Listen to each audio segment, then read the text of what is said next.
Hello, good Saturday evening, folks. Thank you for tuning into the Q2 Weekend News. I'm Dustin Kleeman. Summoned to action by student survivors of the Florida school shooting. Hundreds of thousands of teenagers and their supporters rallied in the nation's capital and cities across America today to press for gun control in one of the biggest youth protests since the Vietnam era. Here in Montana, students and supporters marched for a change. Q2's David J. has a look at what the march was in downtown Billings. About 500 came out for the March for Our Lives. We want legislation to protect our students and our communities from gun violence. Before they marched, they met in front of the Yellowstone County Courthouse.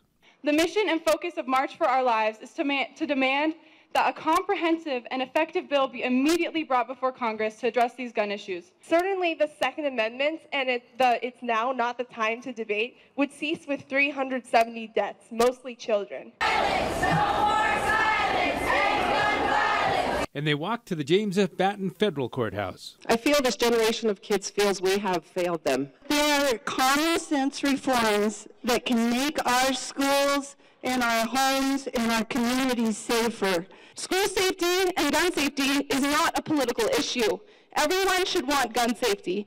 Everyone should want to feel safe. We need a large-scale reconstruction of the way that people see students in particular and the way we think about gun violence's threat to our education and our lifestyle. Keep being compassionate, keep being kind, keep being tolerant, but also please keep using your voices and start using your votes to demand action.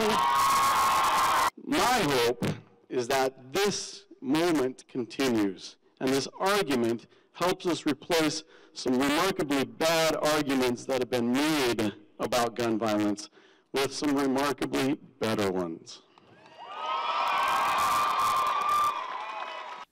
One of the student organizers of the march talked about what they would like to see for school safety. Well, I would like to see stronger background checks and closing a lot of our loopholes in Montana.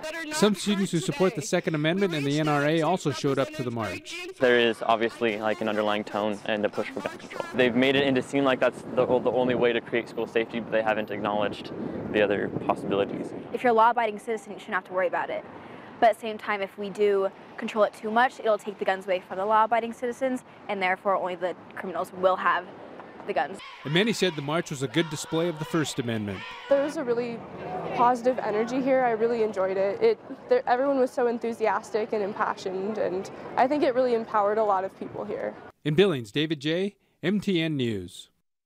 Thank you, David. In the capital city, it was a different scene. While many spoke out against gun violence, others counter-protested. Marching for the Second